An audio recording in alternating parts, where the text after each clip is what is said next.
Very excited to have our next guest join us. And I've been practicing this all morning long. JP Dare Boghossian is our guest. How did I Bo- do? close. Close. Boghossian.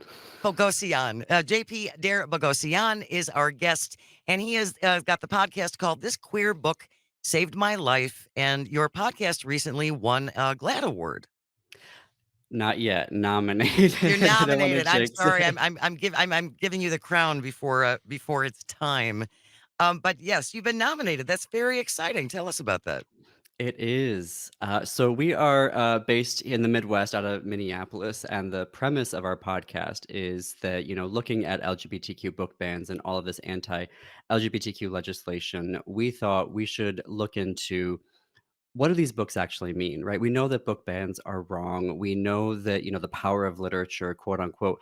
But what does it actually look like when a book is so important to a queer person that it literally, in some aspects, saves their life? And guests, they define save differently, right? For some, it's finally finding the language to come out. For some, it's beginning their gender transition. For some, it's processing a, abusive relationship or homophobia in their family. So we talk about them, about what that was like, how they got the book, and then we bring in the book's author. And we have a conversation with the author about what did it take to write this book? What did it take to get it out into the world? Was it easy? Did you experience any pushback?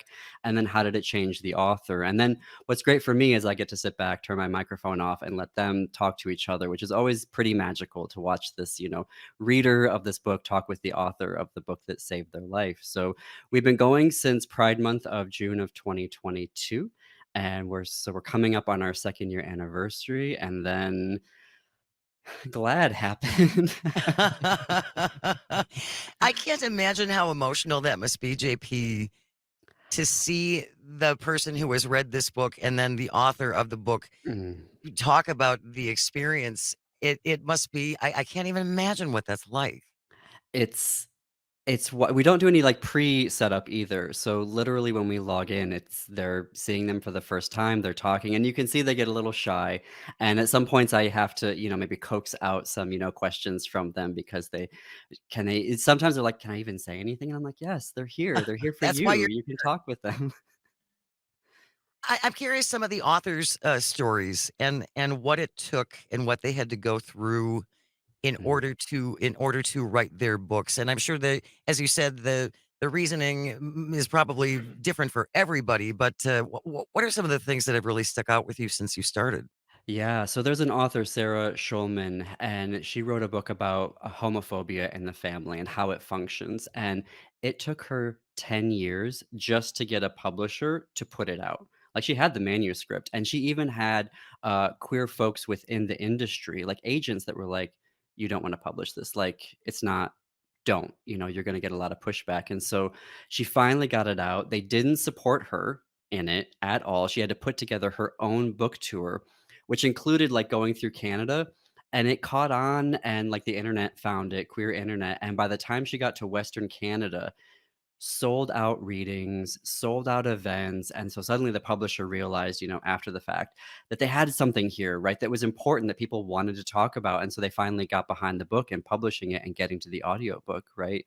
So I think that's one story that's absolutely stuck out in my mind. I think Carmen Maria Machado, her memoir, because she looks back on it and she says that she wishes that she never had to write it, and if she had to go back, she never would write it because it's about processing abuse in this relationship that she had, and there wasn't really any other book like it. She went to do the research and she found there was nothing, so she was literally writing the first one. And so to talk with her about even the point of view to write it in, right? So, point of view meaning, does she write it in I statements, like I experienced this, I saw this, Mhm. I felt that? Does she write it in third person? Like, do I, make it sort of autobiographical fiction?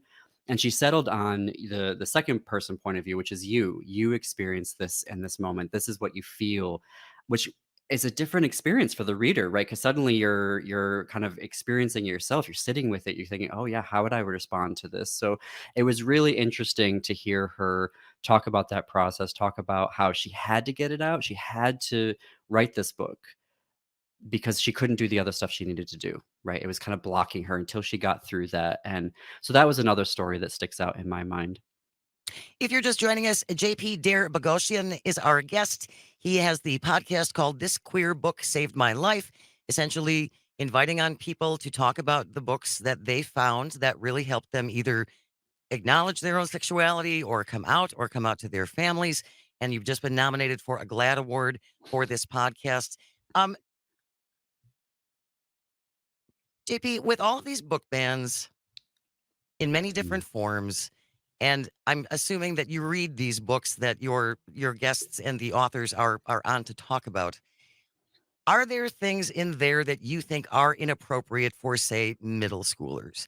And you can't, again, I don't think you can ban everything just outright, right? It's not all the same. It's not all the same level of explicitness or right? Yeah, I mean, I think that we don't give, kids enough credit, even in middle school, right? They're maybe having these conversations about, their sexuality or their gender identity, and the question is, are they having good conversations or are they having bad conversations? And if we ban the conversations, then they're probably not having helpful conversations that can lead to some pretty either toxic behavior, bullying behavior, etc. So, we actually had an episode, in December about the color purple, and this is a book that has been perennially, parents and school boards are constantly trying to ban this book out of schools. And the guest actually read it for the first time in eighth grade. And a lot of the stuff actually around like sexual orientation and the same sex relationship and it kind of went over her head. So she was focused on other things that were really meaningful to her. And this book kind of kept coming back to her over her lifetime, which was really also fascinating to see how she kept coming back to this book and how it influenced her in her relationships and her faith tradition, right? How she was relating to God because the entire book is written as letters to God. And so a lot of that stuff actually kind of went over her head. So I think that, we, on the one hand, we may not give kids enough credit. And on the other hand, some of these things are just, Beyond they're them. not going to get it anyway until they're older. I think one of the things too is important is, I mean, this is these parents who are trying to ban the books to me says they don't want to have the conversations, the tough, hard conversations with their kids. They don't want to discuss these matters, and for their own reasons. And I'm not going to get into that. And but at the end of the day, it's the parents who should be having the conversations, deciding if a kid brings home a book and they say, "All right, I've seen a lot of we've seen that where parents say, I'll read few chapters. If it's good, they can read it. Yeah. If not, they can't." Like, let that decision stay within the home. But to me, it's always been, you want to ban books. Well, that says more about you than anything else. You're not worried about America. You're worried about your own discomfort in discussing the issues within the novel, the biography, or whatever you're reading. So, um, I think in my experience, there's a couple of things. One, I think the folks that are trying to ban the books think that still today in 2024, that sexual orientation and gender identity to be queer, to be trans is a choice. And if kids read about it, then they will choose to be trans. They will choose to be gay or lesbian or, pansexual. And that's false, right? I mean, yeah. that's borne out. That's a false assumption. I think though also there is a political aspect to this. And if you go back a number of decades on the right, discriminating against queer people is actually a very successful organizing principle on the right. And so you can look at right now we have the book bans and the anti-trans legislation. I remember in 2004 all the anti-gay marriage amendments that they flooded the country Mhm. with as a Yeah. to get out folks. In 1996 it was the Defense of Marriage Act, right? I mean, you can just kind of go back into these election cycles and for whatever reason discriminating against queer folks, trying to oppress us is a really animating principle. And you can see when you do these, it blows my mind when we look at these exit polls that, trans folks are a number one issue or a top three issue for folks that are voting in these Republican primaries. And that Yeah. blows my mind. I'm like, what is happening here? But there's this cynical viewpoint where they use it to organize folks. They use it for whatever reason. And there was a study, oh, I'm so sorry, I'm not gonna remember who did it, but they were tracking who was trying to do the book bans. It's a very small group of people Yes. Oh, that are Yes, absolutely. doing very these. small. Yes. And they're very organized and they're very effective. And so I think now we're starting to see, the case in Iowa where there are 2 cases fighting back against the law that they just implemented in Iowa, which is actually a very good model. And I hope your listeners are able to look at it because the coalitions that they brought together, teachers unions, parents, kids, a major publisher, which is also unique, to come together to fight back both at the federal court level and the state level. What's happening in Iowa is actually a really interesting model to look at and how we can fight back against these. Iowa, of all places. Right. um, Iowa, the Supreme Court, one of the first in the nation to legalize gay marriage. So, yeah, some my really friends interesting drove. things. My friends in Wisconsin drove to Iowa and got married in the middle of the night. They're like, "We're just gonna get married Mm, there." And I think, right. one of the things too that's scary is that within the anti-trans bills that are happening, you know, uh, my friends who are older and gay and lesbian, their non-understanding of the trans issues, trans people, allows them to be co-opted into that anti-trans language, that anti-trans movement, because they don't dislike them, they don't understand it. Then they're like, well, why do they have to do this? Why? And then they see it as, we fought so hard to do this. Now look what you're doing to us. And it's so hard to have that conversation because you're trying to tell them what you went through mattered, what you Yeah. went through is important, but now this is a generation of people speaking out, and it's important that you support them because they need it. Yeah. I think it's also I don't wanna say generational, like, and, like, older folks are or older queer folks in the movement are wrong. I think there were very specific decisions that were made in those like, the boomer generation and early Gen X around organizing that Mhm. were unfortunate but they did make progress, but I think also they were there are legacies, vestiges of that where they Yes. deliberately were excluding folks, and that was unfortunate. JP, do you have time to stay with us for another segment? Sure, Wonderful. absolutely. We will keep this conversation going. JP Boghossian is our guest. He is the host of the podcast, This Queer Book Saved My Life. Stay close. You're listening to Matenaer on Air, coming to you across the Civic Media Radio Network. Good morning, and welcome to Matenaer on Air. Shout out if you are listening in Wisconsin Rapids on WFHR or in Hayward, the Buzz of the North, WBZH. Thank you so very much for joining us. Jane Matenaer, Greg Bach, the board lord, Calvin, and we are coming to you live from our studio in downtown Waukesha. We're joined by the host of the podcast called This Queer Book Saved My Life. JP Boghossian is our guest, talking about their recent nomination by GLAAD for that podcast. And we're talking about books and book bans and all of those things. And one thing I find so interesting, JP, is that people actually think allowing someone to read a book is going to push them over the gay cliff, right? I'd never thought about it The before, gay but cliff. you know what I'm saying? It's like I'd never thought about being gay before. It's never crossed my mind until I found this book, and it was like, oh my god, I'm jumping off the gay cliff. That's not Yeah. how it works. No. No.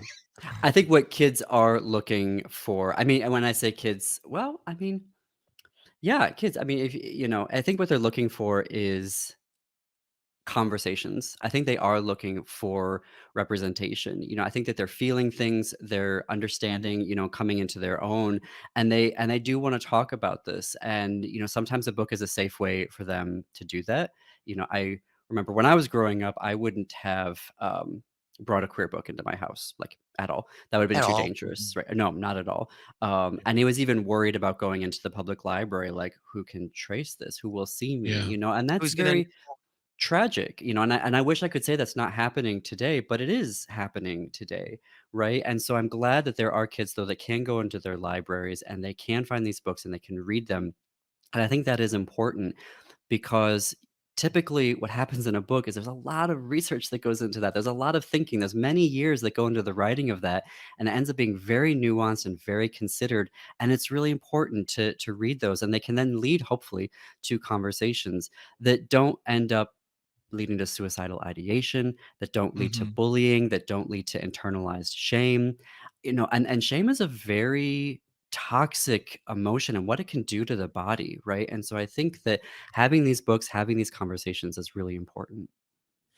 We had a live stream comment from Tony saying, "It's almost like books help broaden your perspective and let you see things through other people's eyes." And then talking about the empathy factor, and I think, something that whether you're young or older and you're queer in the closet, I think you're always looking for community.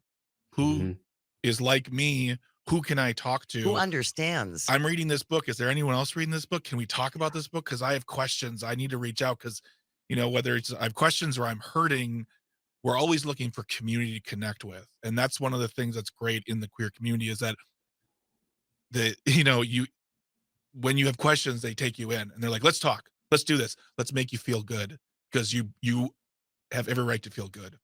JP Dare Boghossian is our guest. He is the host of the podcast called This Queer Book Saved My Life. I'm assuming, JP, from what you said about your concerns when you were younger about even bringing a queer book into your home, what? So you did not have the easiest of journeys either. No. I did not.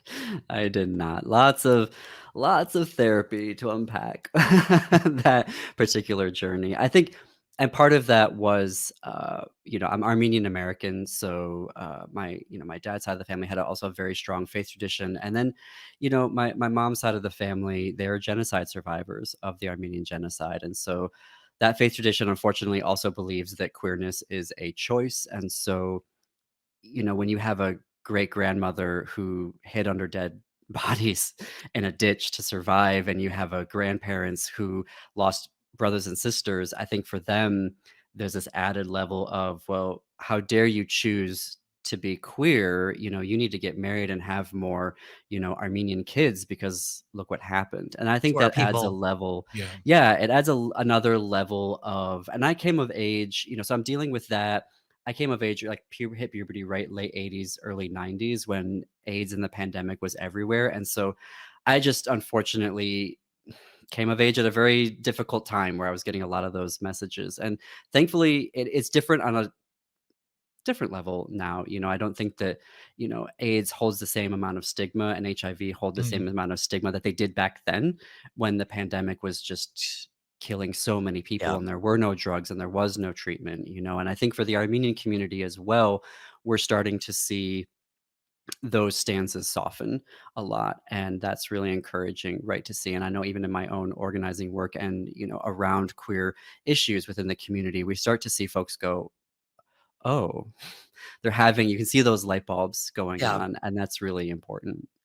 Well, and another thing that I think is vitally important is for people to actually meet people who are gay. Mhm. And that's when attitudes change, right? It's so much. Well, we do that as humans in so many Yeah. different things. It's like until it happens to me directly, or Yeah. I have a friend or meet a friend or a friend of a friend, it doesn't affect me. And then once you have that interaction, it I it just changes I just think things. it's funny though. It's like folks, if you agree with that, and I agree with that. Guess what? You've already met them. You work with them. They're in your family. They're around you, and never has been a better time to be out and open because there's more levels of comfort and acceptance. Yeah. So start. Queer people. Gay people.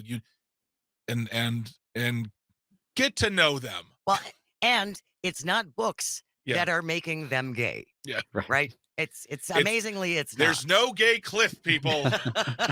There's one thing anybody takes away from this conversation. Please there's let it be that. there's places where you can be gay and love people, but it's not a cliff. It's There's just yeah, okay. Stay away from the gay cliff. There's no okay. gay cliff. JP, where can people catch your podcast? Well, you can search for it and listen to it everywhere you stream your podcast. You can listen to it at thisqueerbook.com. Yeah, those are the main areas. And if someone is listening who is still having struggles and still uncertain, what advice could you give them? It's okay. Come out on your own terms. You'll know when it's right to do that. You'll know when it's right to reach out to folks. There's the Trevor Project that you can go online if you're in that type of space and you want to chat with somebody.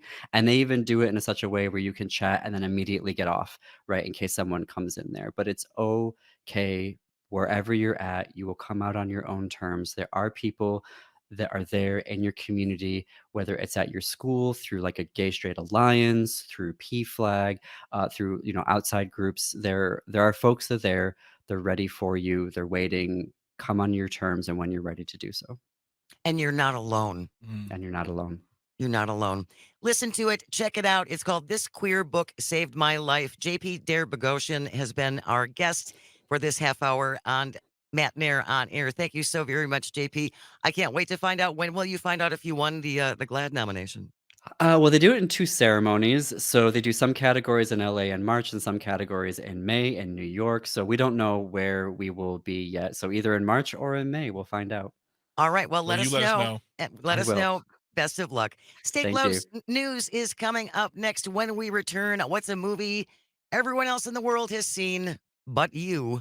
You're listening to Matt Nair on Air. This is the Civic Media Radio Network.